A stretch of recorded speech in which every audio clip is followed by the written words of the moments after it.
सभी को जय श्री राधे, जय श्री श्याम, जय श्री राधा वल्लभ। आज हम पुनः उपस्थित हैं एक नई कथा के साथ और प्रभु की एक नई लीला के साथ, ठाकुर जी की एक नए चमत्कार के साथ। कहते हैं कि यदि हमारे हृदय में दृढ़ विश्वास हो, हमारी निष्ठा परिपक्व हो, चाहे हम किसी भी भाव से ठाकुर जी की उपासना करें, तो ठाकुर जी हमारे भाव को समझते हैं। भले ही हम किसी भी भाव से ठाकुर जी की उपासना करें, यदि हम ठाकुर जी को अपना भाई मानते हैं, ठाकुर जी भाई बन के आएंगे। ठाकुर जी को अपना मित्र मानते हैं तो ठाकुर जी मित्र बन के आएंगे। ठाकुर जी को अपना सखा मित्र मानते हैं तो सखा मित्र बन के आएंगे। ठाकुर जी को अपना माता पिता मानते हैं तो वो माता पिता बन के हमारे अभिभावक बन करके आएंगे। और ठाकुर जी के प्रति प्रियतम का भाव है तो प्रियतम बन के आएंगे।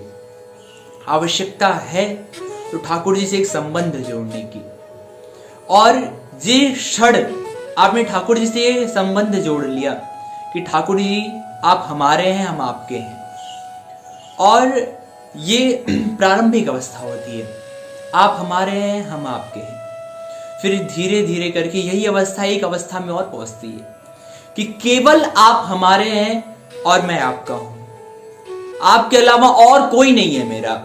जब ये अवस्था आ जाती है भक्त की, तो भगवान उसे अपने हृदय से लगा लेते हैं। संत एक बड़ा अच्छा भाव देते हैं, हमने सुना था संतों के मुख से, कि जब भक्त ठाकुर जी के विरह में रुदन करता है भाव में, तो उसके अश्रु बिंदु जो होते हैं उसकी एक माला बन जाती है, और उस माला को श्री जी धारण करती हैं।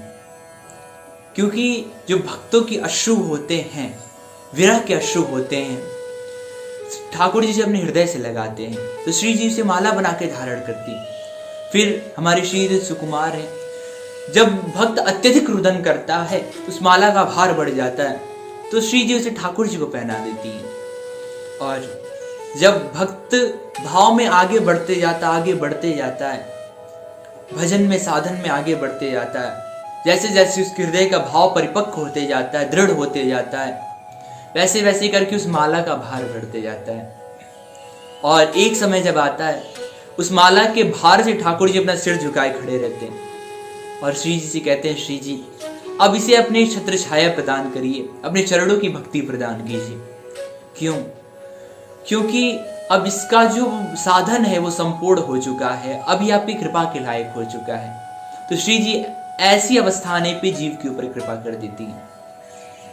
परंतु उसका प्रारंभ कहां से होगा? प्रारंभ होगा एक संबंध जोड़ने से। तो आज एक ऐसे संबंध की कथा हम श्रवण करने जा रहे हैं। ये उस संबंध की बात है जो संसार में मुझे लगता है सबसे प्यारा संबंध है, भाई और बहन का संबंध। एक भक्ता ने ठाकुर जी से भाई का संबंध जोड़ा और ठाकुर जी लाज बचाने के लिए भाई बन करके आए। तो आइए श्रवण करते हैं इस कथा को। और ये हमारे ब्रजमंडल की कथा है। तो ब्रजमंडल में एक दंपत्ति निवास करते थे, उनकी कोई संतान नहीं। बहुत उन्होंने उपाय किए, बहुत सारे हकीमों को दिखाया, वैद्यों को दिखाया, कोई असर नहीं, संतान कोई नहीं। तो उस दंपत्ति के जो पड़ोसी थे उन्होंने बताया कि आप जाके बाके बिहारी जी के दर्शन करिए, बिहारी जी महाराज कृपा करेंगे, आपकी संतान होगी। तो बड़ी श्रद्धा से वो आए, वृंदावन में प्रवेश किए। अब तो वृंदावन का स्वरूप वैसा नहीं रहा थोड़ा, परंतु पूर्व में वृंदावन का स्वरूप निकुंज था, हमारा वृंदावन वन था। ये बात है लगभग 1944 या 45 के लगभग की। तो उस समय वृंदावन काफी वन था और कुंज था यहाँ पे। तो बड़ा दिव्य शोभा वृंदावन की। बिहारी जी के महल में प्रवेश किए, ठाकुर जी का दर्शन किया दंपत्तियों ने। ठाकुर जी का दर्शन करके रुदन करने लग गए, भीड़ काफी। तो एक गोसाई जी थे, गोसाई जी के पास गए और उन्होंने प्रसादी माला प्रदान की ठाकुर जी की। गोसाई जी के सामने रुदन करने लगे बिहारी जी को देखकर। गोसाई जी को दया आ गई, कारण पूछे, बोले महाराज कोई संतान नहीं है। गोसाई जी ने कहा कि बिहारी जी के पीछे गाय के गोबर से सातिया बनाइए, स्वास्तिक बनाइए और अपने हृदय की कामना कह दीजिए, पुत्र कामना करिए, संतान की कामना करिए, आपको श्री जी कृपा करेंगी और बिहारी जी महाराज की कृपा से आपके वहां संतान उत्पन्न होगी। अब उन्होंने श्रद्धा विश्वास पूर्वक सातिया बनाया, बिहारी जी महाराज की कृपा हुई। अब देखिए, यहाँ पे एक जो सबसे ध्यान देने वाली बात है वो ये है कि श्रद्धा विश्वास पूर्वक उन्होंने साथिया बनाए तो बिहारी जी कृपा हुई, उनके घर पे एक कन्या रत्न की उन्हें प्राप्ति हुई। बड़े प्रसन्न हुए महाराज। तो श्रद्धा और विश्वास उनके हृदय में था। श्रद्धा किस पे थी? श्रद्धा बिहारी जी पे थी, विश्वास भी बिहारी जी पे था। और बस बिहारी जी पे श्रद्धा विश्वास नहीं था, गोसाई जी ने जो वचन कहे उन वचनों पे भी श्रद्धा विश्वास थी। अर्थात जो गुरु के वचन होते हैं, यदि गुरु के वचनों पे श्रद्धा है, विश्वास है, बिहारी जी के ऊपर विश्वास है, आपकी जो भी आराध्य हो, बिहारी जी, महादेव, माता दुर्गा या फिर कोई भी आपके आराध्य हो, बस उनके प्रति निष्ठा होनी चाहिए, श्रद्धा होनी चाहिए, विश्वास होनी चाहिए, तो वो आपके हृदय की कामना पूर्ण करते हैं, आपकी हृदय की बात को सुनते हैं। इन दंपतियों के बाद की हृदय की बात भी सुनी ठाकुर जी ने, और इनके वहां कन्या रत्न हुई। ये पुनः बिहारी जी का दर्शन करने आए, गोसाई जी को धन्यवाद कहें। गोसाई जी कन्या को अंदर लेके गए और जाकर के जो ढोक लगवाई, बिहारी जी का दर्शन कराए, कन्या को प्रसादी माला प्रदान की। अब तो इस दंपत्ति की आदत सी हो गई, नियम बन गया कि प्रत्येक अमावस को आना है दर्शन करने। अब प्रत्येक अमावस को आने लगे दर्शन करने। धीरे धीरे कन्या बड़ी हुई, सभी को रक्षाबंधन पे देखते राखी बांधते। बोले मैया मेरा भाई कौन है? बोले वही है वृंदावन वाला अपना बिहारी जी है ना, वही तुम्हारे भाई है।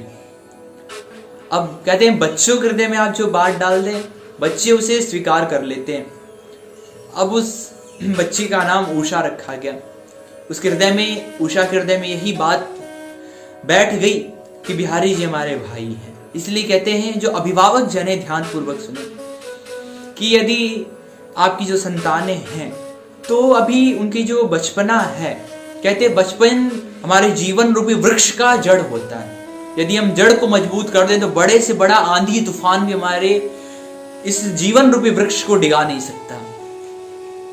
तो बचपन रूपी जड़ को सींचने के लिए किसकी आवश्यकता होती है? संस्कार रूपी जल की। संस्कार रूपी जल यदि पड़ा है तो आपका जो जीवन रूपी वृक्ष होगा अति मजबूत होगा। और यही ऐसा समय होता है कि बच्चों के अंदर यदि आप भक्ति डाल दें, भगवत भक्ति मार्ग में लगा दें, धर्म में लगा दें, तो वो इसी शरीर से अपना कल्याण कर सकते हैं और आपके संपूर्ण पीढ़ियों का कल्याण कर सकते हैं। इन्होंने ऐसा किया, बिहारी जी को भाई बता दिया, यही हृदय में बात बैठ गई। अब हर राखी पे जाती, बिहारी जी को राखी बांध के आती। धीरे धीरे अवस्था बड़ी हुई। मेरठ जिले में एक गांव में विवाह हुआ। अब विवाह संपन्न हुआ तो ये चली गई विदा होकर वहां पर। तो फिर जब राखी आया, श्रावण पूर्णिमा, तो एक दो दिन पहले इन्होंने अपने पतिदेव से कहा कि हमें वृंदावन जाना है। उन्होंने कहा ठीक है ठीक है। एक दिन पहले जब कहा कि चलिए वृंदावन चलते हैं, उन्होंने कहा कहाँ चलेंगे, हमारी भी बहनें आने वाली हैं और इतना खर्चा हो जाएगा, ये हो जाएगा वो हो जाएगा। बड़ी दुखी हुई महाराज कि अब तो प्यारे के दर्शन नहीं होंगे, ठाकुर के दर्शन नहीं होंगे। परंतु हृदय में विश्वास कि भले ही मैं ना पहुंच पाऊं लेकिन वो जरूर आएगा, हृदय में विश्वास भी था। अब रक्षाबंधन वाला दिन आया। रक्षाबंधन वाले दिन जितने भी उनकी बहनें थीं सभी आई, उनके पति की बहनें आई, राखी बांध रही हैं, देख रही हैं। बिहारी जी को याद करके रुदन किए जा रहे, रुदन किए जा रहे। अब इधर हमारे बिहारी जी का मन ही ना लगे, बिहारी जी कुछ भी स्वीकार ही ना कर रहे। पुजारी बड़े परेशान, क्या हुआ महाराज? बोले कि आज मेरी कलाई सूनी लग रही।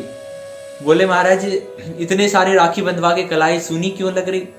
बोले एक बहन मेरी अभी नहीं आ पाई, और जब तक एक राखी भी मेरे हाथ पे अवशेष रह जाती है तब तक मेरी राखी रक्षाबंधन का पर्व पूर्ण नहीं होता। संसार में जितने भी जीव हैं जो भी मेरे प्रति भाई का भाव रखते हैं, भ्रातृभाव रखते हैं, यदि उन सभी बहनों में से एक बहन भी चूक जाए मुझे राखी बांधने से तो मेरी कलाई सूनी रहेगी। बिहारी जी बोले कि मुझे जाना पड़ेगा। तो बिहारी जी रूप लेकर के आए।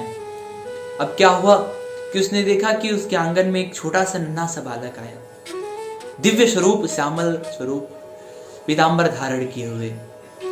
अब उस बालक को देखकर बड़ी मोहित हुई, राखी बांधी। उन्होंने स्वयं कहा कि राखी बांधी है, राखी बांधी, तिलक किया। बोली बहना भूख लगी, कुछ खवाएगी ना? अब वो तो भोजन लेने अंदर गई। जैसे ही रसोई से बाहर आई भोजन लेके, तो ना कोई बालक और ना कोई वहां पे ऐसी बात। दौड़ी दौड़ी द्वार के बाहर गई, पहली बार चौखट लांग के गई। ससुर जी ने पूछा बहू क्या हुआ? बोले ससुर जी, पिताजी, यहाँ एक छोटा सा बालक आया था, आपने देखा? बोले कौन सा बालक? पिछले 3-4 घंटे से तो मैं यहीं बैठा हूं, कोई बालक आया गया नहीं अंदर या बाहर। अब जैसे उसने ये बात सुनी, मूर्छित होकर के गिर पड़ी। बिहारी जी की भक्त वत्सलता पे रुदन करने लग गई कि आज मेरे प्यारे ने, आज मेरे भाई ने लाज बचाने के लिए मेरे वृंदावन से मेरा ठाए। तो बिहारी जी का वो जितने दंपत्ति थे सब बिहारी जी के भक्त हो गए और नित्य वृंदावन आने लग गए। हमेशा वृंदावन आते और प्रति रक्षाबंधन पे आकर के ठाकुर जी को राखी बांधते। इस कथा को सुनाने का भाव क्या है कि यदि हम अपने हृदय में ये दृढ़ भावना कर लें कि हमें एक संबंध जोड़ना है प्रभु से। अब देखिए, जो शिशुपाल इत्यादि थे, ये कोई ठाकुर जी से प्रेम नहीं करते थे, द्वेष से इन्होंने संबंध जोड़ा, लेकिन ठाकुर जी ने इनका भी कल्याण कर दिया। तो यदि हम किसी भी भाव से ठाकुर जी से संबंध जोड़ते हैं, ठाकुर जी हमारा कल्याण करेंगे। इसी के साथ आज की कथा यहीं पर विश्राम होती है। और अपनी वाणी को विश्राम देने से पूर्व आप सभी से एक छोटा सा निवेदन है, यदि आपके आसपास कोई ऐसा धार्मिक क्षेत्र हो, धार्मिक स्थल हो जिसके विषय में आप सभी को बताना चाहते हैं, तो वहाँ की संपूर्ण जानकारी हमारे नंबर पे व्हाट्सएप कर दें या फिर हमारी ईमेल आईडी पे मेल कर दें। हम उस पर भी प्रयास करेंगे कि वहाँ की कथा के ऊपर एक वीडियो बनाएं और अधिक से अधिक लोग वहाँ के विषय में जानें। इसी के साथ अपनी वाणी को यहीं पर विश्राम देते हैं। सभी को जय श्री राधे, जय श्री श्याम, जय श्री राधा वल्लभ। बोले भक्त वत्सल भगवान की जय, श्री बाके बिहारी लाल की जय, श्री राधा वल्लभ लाल की जय। जय जय श्री राधे श्याम।